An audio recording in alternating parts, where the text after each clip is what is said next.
할렐루야. 잠시 기도하겠습니다. 사랑의 하나님, 감사합니다. 오늘도 하나님의 크신 능력과 은혜를 우리에게 인도해 주시고 오늘 말씀을 통해 귀한 은혜의 시간 되도록 역사하여 주옵소서. 감사함을 드리며 예수님의 이름으로 기도 올려옵나이다. 아멘. 우리 앞뒤 좌우로 한번 인사하실까요? 오랜만에 사랑합니다. 축복합니다. 한 번 더 인사합시다. 우리 장로님, 권사님, 집사님, 우리 또 성도님, 우리 형제님, 자매님, 전도사님, 목사님 뵈니 살맛이 납니다.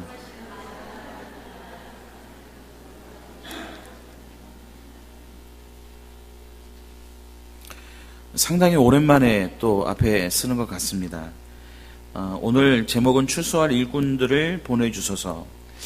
사실 오늘 이 말씀은 개인적으로 굉장히 저에게 방망이를 쳐 주었던 성령 하나님께서 제 마음을 두들기고 오늘 제가 이 자리에 올라올 수 있도록 해 주셨던 말씀입니다.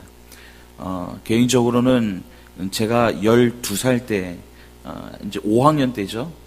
저희 집에 신방 오셨던 그 당시에 담임 목사님께서 이 말씀으로 저희 가정에 선포를 해주셨습니다. 그때 어릴 때에 저희 마음속에 그러면 하나님, 제가 그 일꾼이 될게요 라고 서원을 했고, 오늘날 목사가 돼서 단에 서서 말씀을 선포하게 이르게 되었습니다. 오늘 이 말씀은 저뿐만 아니라 우리 많은 성도님들 가운데서도 이 말씀이 하나님의 크신 능력으로 다가와서 오늘 하나님의 일꾼으로 쓰임받을 수 있는 귀한 은혜가 있기를 주님의 이름으로 축원합니다. 예수님의 공생애의 사역의 핵심은 크게 세 가지였습니다. 첫째는 하나님의 말씀을 가르치는 것이고, 둘째는 하나님 나라의 복음을 전파하는 것이며, 셋째는 모든 병과 약한 것을 고치는 것입니다. 가르치는 사역은 우리 마태복음 5장에서 7장의 산상수훈의 말씀이라고 할 수 있고요. 치유의 사역은 8장에서 9장까지 10가지의 기적을 들 수 있습니다. 그리고 오늘 복음 전파하는 사역은 이 두 과정에서 이루어졌습니다. 그리고 마태복음 10장에 보면 이러한 예수님의 사역은 제자들에게까지 그대로 확대되어 나타납니다. 이를 위해 예수님은 제자들을 부르시고 권능을 주시고 파송하십니다. 따라서 오늘날 예수님의 제자된 우리들에게서 예수님께서 기대하시는 것도, 또 우리가 힘써야 할 것도 바로 이 세 가지의 사역이 되어야 합니다. 첫째는 말씀을 가르치는 것, 둘째는 하나님 나라의 복음을 전파하는 것, 셋째는 모든 병과 약한 것을 고치는 것입니다. 자, 그렇다면 예수님께서 모든 도시와 마을을 두루 다니시면서 오늘 이 같은 사역을 행하신 그 동의는 무엇이었을까요? 오늘 이 기독교의 교세를 확장시키기 위해서였습니까? 아니면 자신의 정치적인 목적이나 인기를 위해서였습니까? 오늘 그 답이 36절 상반절에 나와 있습니다. 자, 한번 같이 읽어볼까요? 시작. 무리를 보시고 불쌍히 여기시니. 자, 오늘 여기서 불쌍히 여기셨다로 번역된 헬라어의 단어가 스프랑크논이라는 단어인데, 그 말은 내장, 창자, 자궁, 심장이라는 뜻을 가지고 있는 단어입니다. 자, 우리나라 말에 애달다라는 말이 있지요. 바로 그와 같이 창자가 아플 정도로 안쓰럽고 안타까운 마음을 가리키는 것이 오늘 이 불쌍히 여기셨다라고 하는 마음입니다. 오늘 예수님의 행동의 동기는 바로 불쌍히 여기는 마음이었습니다. 그리고 예수님께서 그들을 불쌍히 여기신 이유는 그들이 목자 없는 양같이 고생하며 기진했기 때문이라고 성경은 말씀합니다. 여기서 고생한다라고 하는 이 말은 직업적인 종교 지도자들에 의한 종교 의식이나 교리 등의 무거운 짐으로 인해 신음하고 있는 것을, 그리고 기진했다라고 하는 이 말은 영적인 지도자가 없어서 갈 바를 알지 못하고 방황하여 지쳐 있는 것을 말합니다. 따라서 예수님은 지금 자신을 따라 나선 무리들에게서 참 목자를 찾아 헤매며 목말라 하는 양들의 모습을 본 것이에요. 아시다시피 양은 무기나 장이 방어 수단이 없어서 늘 적들의 위험에 노출되어 있습니다. 그리고 양들은요, 이 눈이 근시안이어서 스스로는 먹을 풀도 그리고 마실 물도 찾지 못합니다. 또한 길도 쉽게 잃어버립니다. 그러나 양은 목자를 잘 만나면 걱정이 없습니다. 목자가 그 모든 것을 다 해결해 주기 때문입니다. 마찬가지로 영적으로 양떼인 성도도 영적 지도자를 잘 만나면 평안하고 행복합니다. 그러나 만일 그러하지 않으면 양들은 마르고 비참해집니다. 에스겔 선지자는 당시 종교 지도자들의 행태를 다음과 같이 지적한 적이 있습니다. 인자야, 너는 이스라엘 목자들에게 예언하라. 그들 곧 목자들에게 예언하여 이르기를 주 여호와께서 이같이 말씀하시니 자기만 먹는 이스라엘 목자들은 화 있을진저 목자들이 양떼를 먹이는 것이 마땅하지 아니하냐. 너희가 살진 양을 잡아 그 기름을 먹으며 그 털을 입되 양떼는 먹이지 아니하는도다.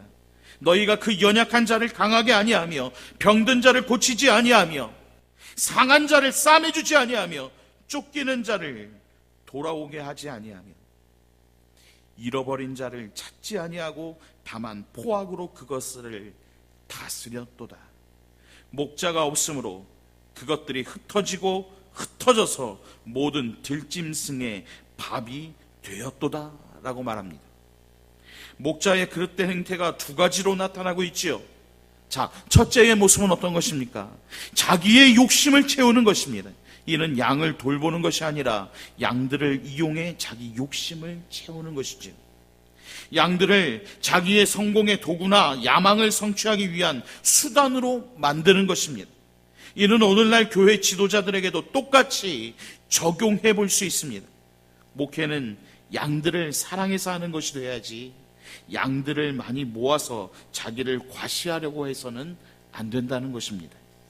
양을 먹이고 돌보는 목회를 해야지 내 배를 불리기 위해서 양을 모으고 내가 성공한 사람이 되기 위해서 양들을 동원해서는 안 된다는 것이죠. 이것이 에스겔서에서 말씀하고 있는 내용이에요.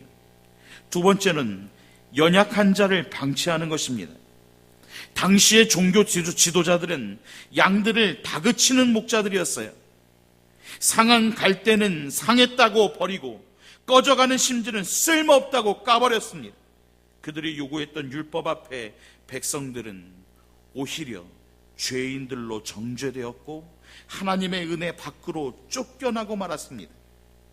사람들에게 희망을 주고 용기를 주는 것이 아니라 오히려 위축되게 만들어버렸습니다. 그들은 친절한 목자가 아니라 냉혹한 심판관이었죠. 이스라엘 백성들은 이같이 목자 없는 양으로 만들었던 것은 비단 종교 지도자들만이 아니었습니다. 당시의 정치 지도자들도 역시 잘못되기는 매한가지였습니다. 당시의 이스라엘의 정치 지도자들은 로마 제국과 헤롯의 왕이었습니다. 로마는 이스라엘을 점령하여 과다한 세금으로 백성들을 괴롭혔지요. 헤롯은 백성들을 잘 다스리고 먹이기보다는 오로지 권력을 유지하기 위해 수많은 토목공사를 벌였고 자신들에게 그런 쓴 소리를 한다는 이유로 세례 요한을 옥에 가두는 그런 폭군이었습니다. 이들에게 백성은 단지 자기 욕심을 채우는 도구였을 뿐 예수님처럼 그들을 위해 희생한다는 생각은 전혀 없었습니다. 이는 오늘날 우리 사회도 마찬가지인 것 같아요. 국민을 위한, 국민에 의한 국민의 정치가 아닌 오히려 정치인들을 위한, 정치인들에 의한, 정치인들의 정치로 인해 국민들은 마치 목자 없는 양과 같이 되었습니다. 정치 지도자들을 신뢰하지 못하니 더욱더 그렇지요. 여러분, 지금 오늘 이렇게 최순실이라고 하는 이 사람으로 인해서 얼마나 많은 아픔을 이 나라, 이 민족에게 주었습니까?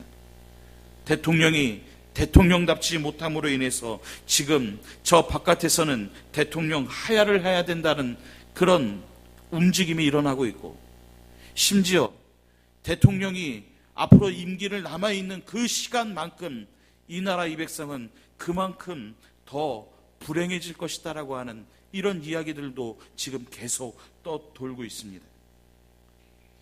대통령이 가락동 농수산물 시장에서 채소를 파는 어떤 할머니에게 자신이 쓰고 있던 목도리를 주었던 적이 있죠. 지난 정권에서. 자, 홀어머니와 함께 지하 단칸방에 사는 어느 소녀 가장과 전화 상담하다가 딱 한 소식을 듣고서 소형 트럭을 한 대 사준 적도 있었습니다.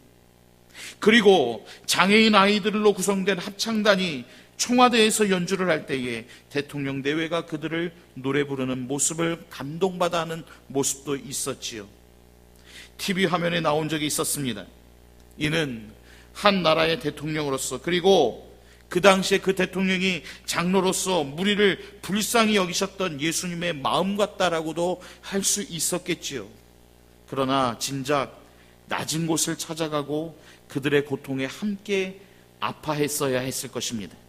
그러나 문제는요, 눈물을 흘리는 데에서 더 나아가 그 눈물이 정책으로 나타나야 된다는 것입니다. 가난한 자를 위한 눈물이 가난한 자를 위한 정책으로 나타나야 그것이 참된 눈물이라는 것입니다. 앞에서는 가난한 자들을 위해 눈물 흘리고 뒤에서는 오히려 부자들만을 위한 정책을 편다면, 앞에서는 장애인들을 위해 눈물 흘리고 뒤에서는 그들의 복지 예산을 삭감한다면 그것은 바로 악어의 눈물이 될 것입니다. 악어의 눈물을 아십니까? 뼈까지 다 발라먹고는 죽은 짐승이 불쌍해서 흘리는 그 악어의 눈물 말이죠. 그러나 이 현 정부는 바로 그러한 모습 속에서 이제 어떻게 해야 될 것인지를 이제 다시 한번 봐야 됩니다. 그러기 위해서 우리는 이 나라와 민족과 정부를 위해서 지금 이 순간 우리는 기도해야 합니다.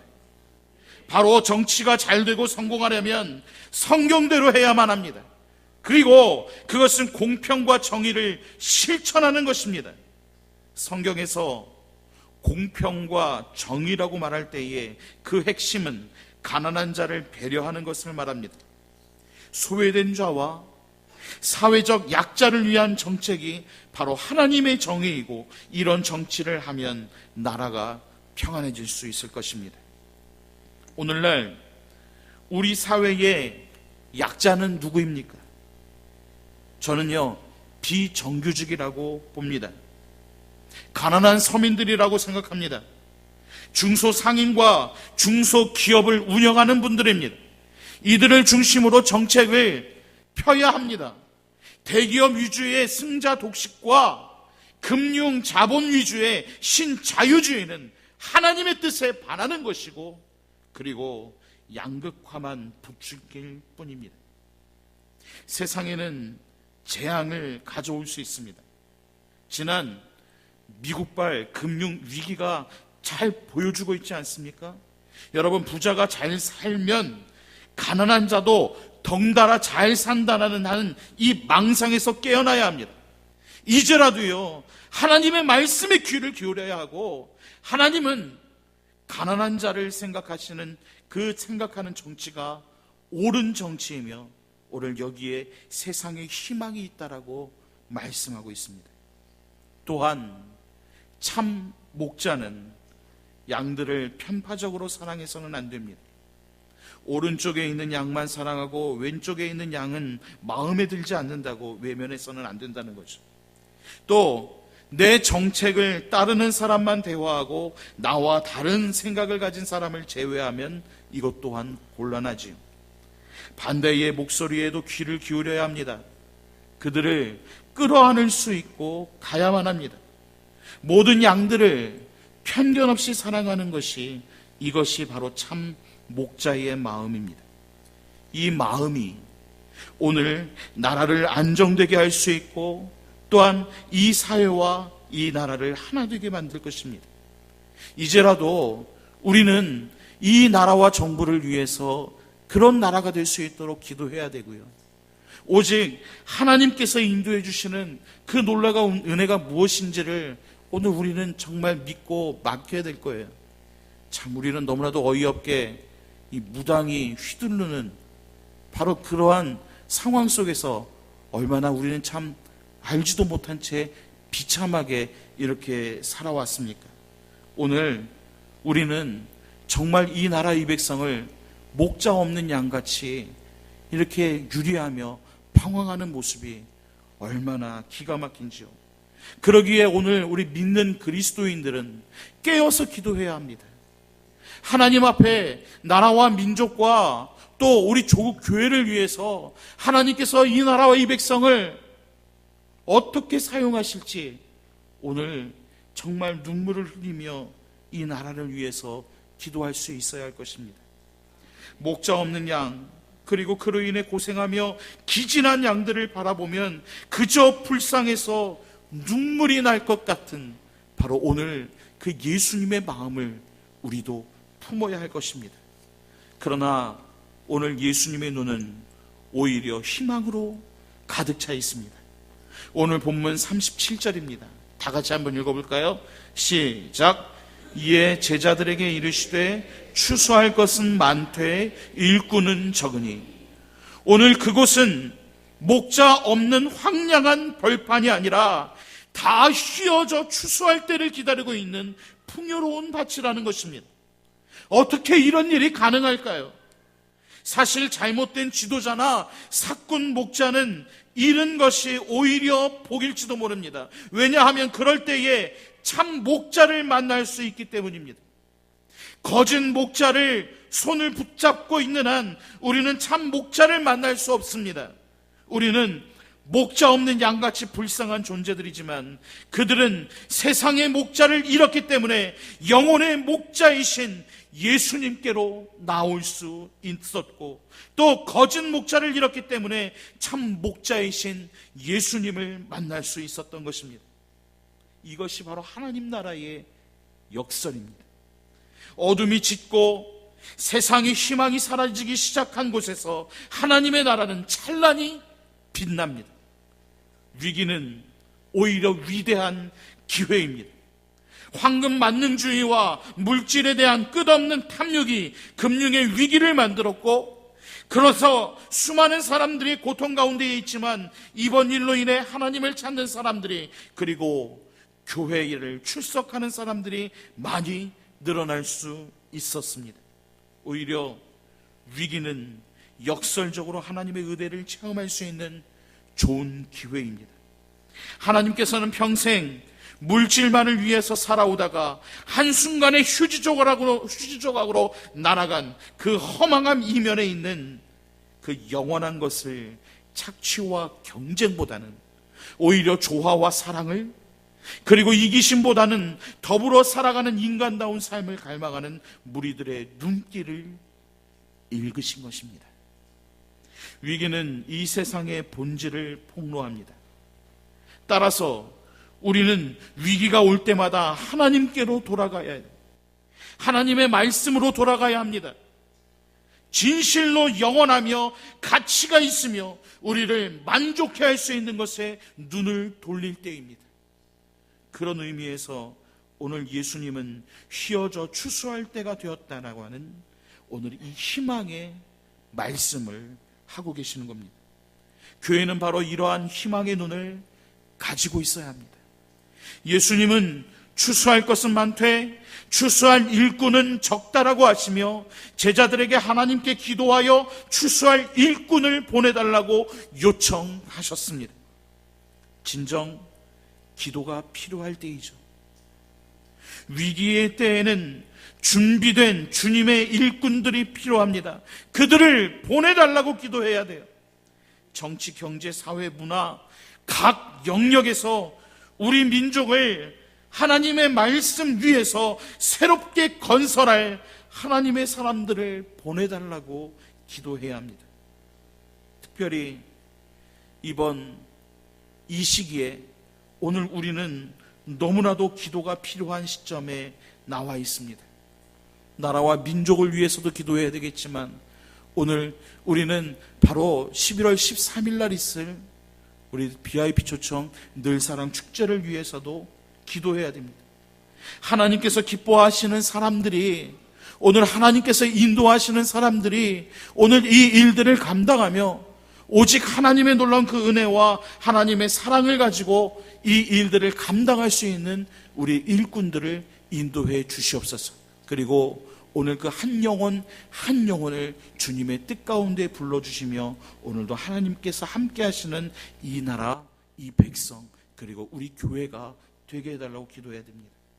오늘 기도하는 우리 마음 가운데 그저 또한 기도하는 데서 머물지 말고 기도하는 사람이 오늘 이 추수할 일꾼으로 나서야 한다는 것입니다.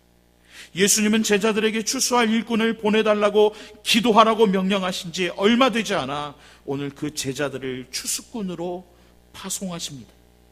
이것은 매우 의미가 있으며 오늘 우리가 주목해야 할 대목이기도 합니다. 기도 너무나도 중요합니다. 그러나 일하는 것은 더 중요합니다. 오늘 일하려고 기도하는 것 아닙니까? 주님은 추수할 일꾼을 찾고 계십니다. 이런 말이 있습니다. 머리 좋은 사람보다 마음 좋은 사람이 낫고 마음 좋은 사람보다 손 좋은 사람이 낫다. 그러나 손 좋은 사람보다 발 좋은 사람이 더 낫다라는 말이 있습니다. 성경을 많이 아는 사람보다는 영혼을 불쌍히 여기는 마음을 가진 사람이 더 낫습니다. 그러나 영혼을 불쌍히 여기는 사람보다는 그에게로 달려가서 발을 가진 사람이 훨씬 더 낫다는 것입니다. 부지런히 찾아가 그들을 예수님께로 인도하는 것이, 그리고 그들을 예수님의 제자로 양육하여 하나님 나라의 일꾼으로 세우는 것이 더욱더 중요합니다.